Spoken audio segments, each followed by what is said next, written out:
Tuve una época de crisis con la práctica artística también, porque me parecía un entorno muy, bueno, pues es un entorno complicado, ¿no? Digamos, humanamente complicado, ¿no? Como también entenderte a ti mismo como artista, o sea, pensar como que...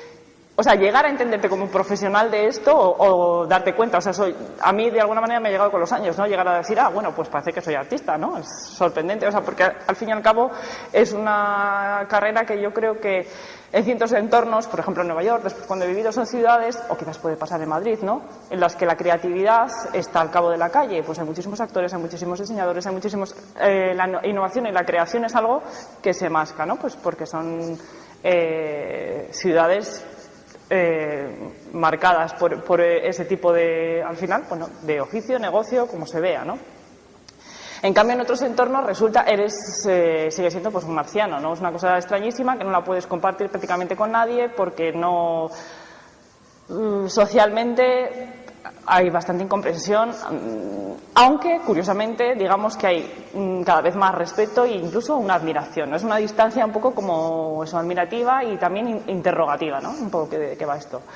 Entonces, yo creo que estaba también un poco en esa etapa como de descreimiento, ¿no? del oficio de artista, pero a la vez, pues yo siempre he sido bastante lectora y había una serie de escritores y escritoras que de alguna manera me fueron reconciliando con el oficio o con la práctica de la creación, ¿no? Con el intento de ofrecer algo, ¿no?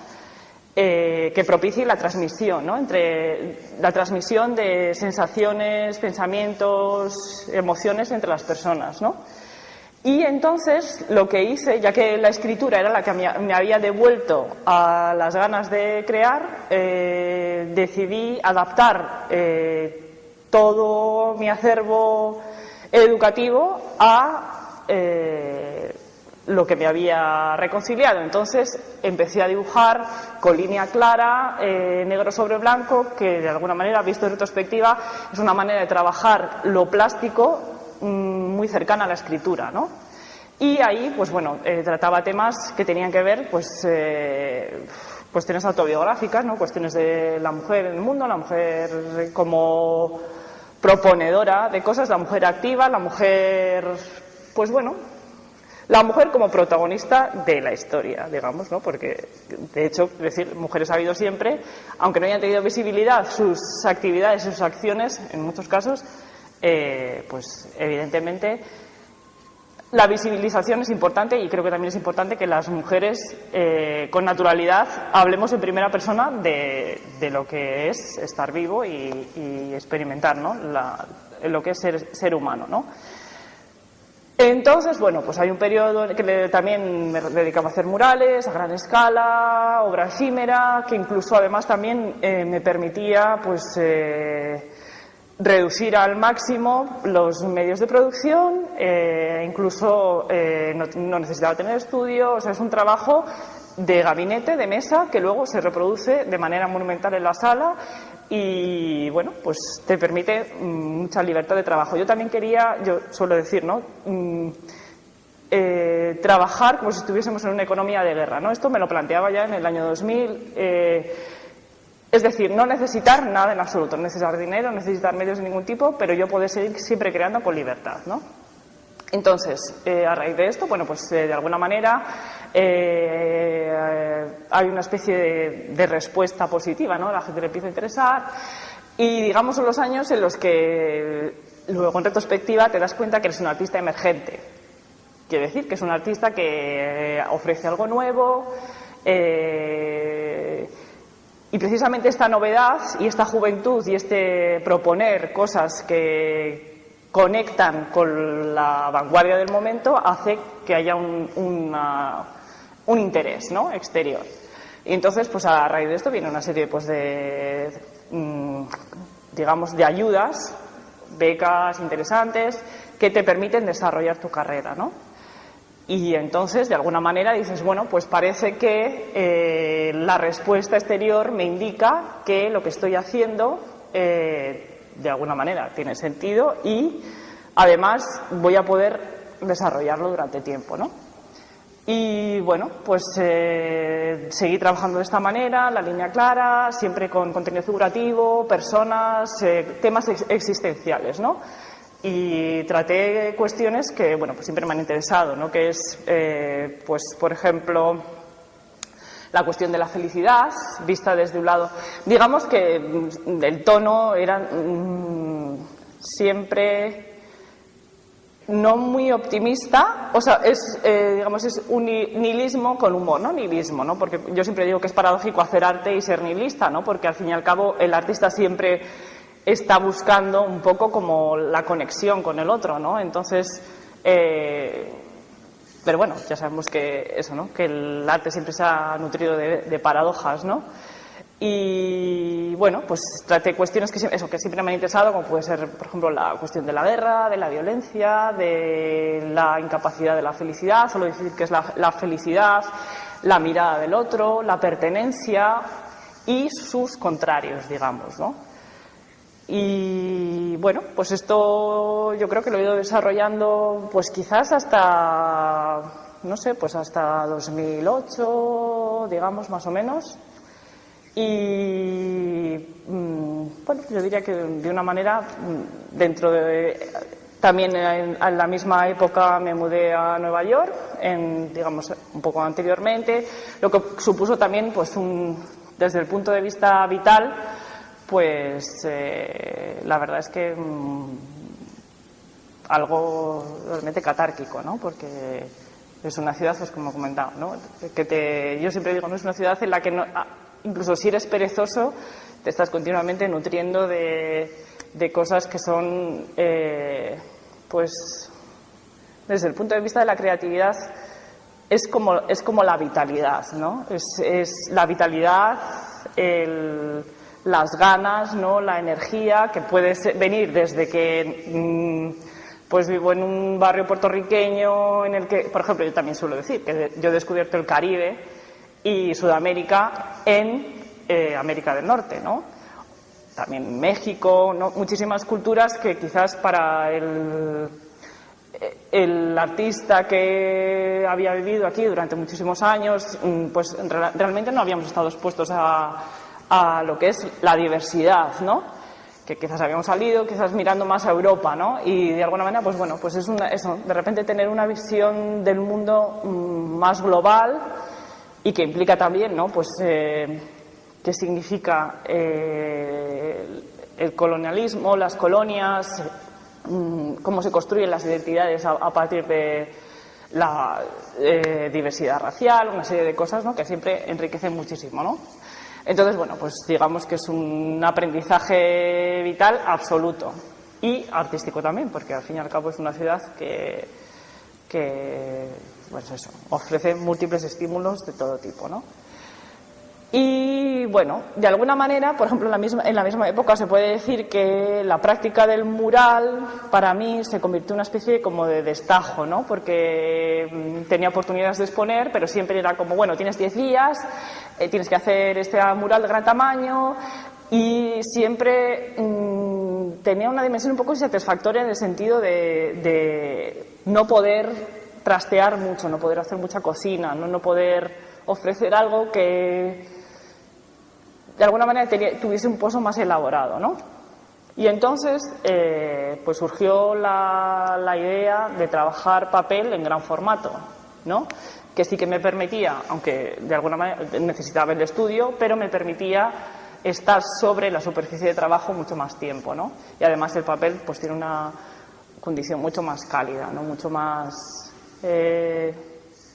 amable en el sentido de bueno, pues que lo puedes romper, o sea, ofrece también la pared, pero no sé, más también como de escala humana, ¿no? Acercarlo a ti y poder manipularlo, ¿no? En esta misma época el blanco y negro se relativizó con el gris, ¿no? Que es, yo suelo decir, cuando yo siempre utilizaba rayas negras sobre fondo blanco, ¿no? Entonces, por ejemplo, que es un aprendizaje que en la calcografía, en el grabado, se conoce, claro, desde antiguo, que es que cuando tú quieres conseguir el claroscuro, quieres conseguir ese tercer tono, que es el gris, lo que haces es crear retículas, ¿no? retículas, tramas, ¿no? Y entonces de esa manera consigues el tercer color y además te haces dueño de la luz, ¿no? Te permite crear volúmenes, te permite crear sombras, te permite pues matizar, ¿no? Eso que de alguna manera una dicotomía, era el blanco y el negro, polos opuestos, ¿no? Entonces, me di cuenta que al hacerme un poco dueña del gris, en realidad estaba volviendo a repensar los colores, ¿no? Y yo de alguna manera siempre he sabido que el color iba a volver. Y me solían preguntar, ¿no? ¿Te da miedo los colores? ¿Por qué no utilizas colores? ¿Qué triste es todo? ¿Qué no sé qué? Y yo lo que decía es que la reducción de medios me venía muy bien porque yo creo que era un aprendizaje estupendo y que yo sabía que lo otro iba a llegar porque estaba en mí, pero que llegaría de una manera absolutamente natural, ¿no? Y bueno, yo creo que esta exposición es un ejemplo de que así ha sido, ¿no?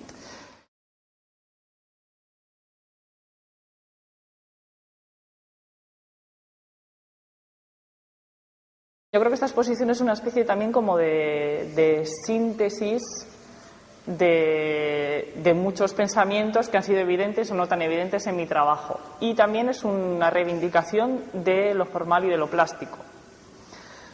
Y la reivindicación viene, pues yo normalmente siempre me interesa, no sé si es un poco como ser espíritu de contradicción, ¿no? Cuando detecto así como dogmatizaciones, ¿no? Pues me suele gustar un poco como reaccionar ante ellas, ¿no? Y yo creo que estamos en una etapa muy en la que lo lingüístico, ¿no? Como bueno, como un eco muy largo, ¿no? Del postestructuralismo, en el que bueno, pues la escritura en principio y el lenguaje, lo verbal, parece que ha impregnado todo, ¿no? Ha cubierto todo, ¿no? Incluso las prácticas del arte llamado visual o plástico, que incluso, bueno, digamos que estamos en una época en la que todas las nomenclaturas son complicadas, hay que, eso, ¿no?, explicarlas, entrecomillarlas. Y yo, bueno, al titular plasticidad maladaptativa, pues yo creo que soy fiel como a dos cosas que siempre han sido una constante, ¿no? La reivindicación de lo plástico y la reivindicación de la maladaptación, ¿no? Entonces, la plasticidad maladaptativa es un término que se utiliza en neurología y sirve para describir una de las capacidades fundamentales del cerebro, ¿no? Que es que el cerebro se suele decir que es plástico, ¿no? Porque es capaz, ante los problemas, las situaciones incluso de enfermedad, situaciones de malfunción, es capaz de buscar soluciones. Lo que quiere decir es que el cerebro es un órgano que es maleable, flexible y adaptable, ¿no? Pero lo mismo que existe la plasticidad adaptativa, existe la plasticidad maladaptativa, que es cuando el cerebro ofrece soluciones funcionalmente innecesarias o erróneas, ¿no? Por ejemplo, el caso más evidente es cuando las personas, que es un caso muy célebre, ¿no? Cuando las personas que tienen un miembro amputado siguen sintiéndolo, ¿no? Siguen sintiendo picores, siguen, bueno, sintiendo una serie de cosas que, curiosamente, rompen también la dicotomía entre cuerpo y cerebro, ¿no? Esa dicotomía cartesiana, ¿no? Porque de una manera casi mágica el cerebro es capaz de hacer que sintamos el cuerpo cuando ya no está, ¿no?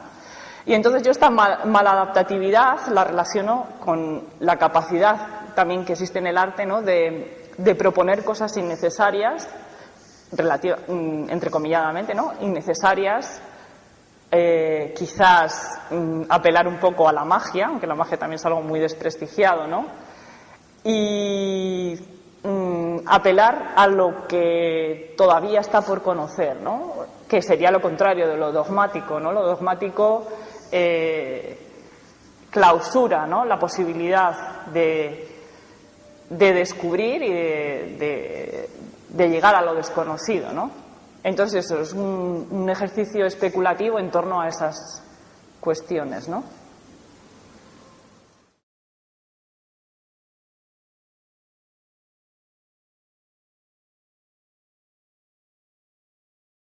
A mí me gusta siempre relativizar las cosas, ¿no? Y lo utilizaba también como relativización, pero digamos que por el papel que ocupaba, en realidad era como un complemento, como un plus, ¿no?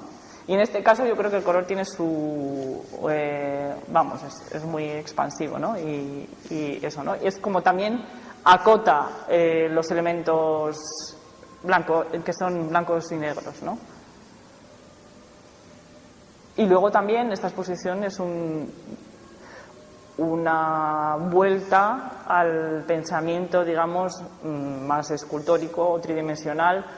También en este caso, que es algo que siempre ha estado absolutamente presente en mi trabajo, a través de los murales, que tenían, yo decía, eran como retablos gigantes en los que el espectador se movía, ¿no? Digamos que quizás con una dimensión más escenográfica, ¿no? Y siempre, bueno, pensados pues desde la secuenciación, pensados de una manera en la que el cuerpo experimentaba el espacio de una manera singular, ¿no? Y en este caso, pues es un discurso también en torno al espacio, lo bidimensional y lo tridimensional más explícito, digamos, ¿no? Es una reflexión en torno al dibujo como objeto y los objetos cotidianos y los objetos creados desde la plástica, ¿no?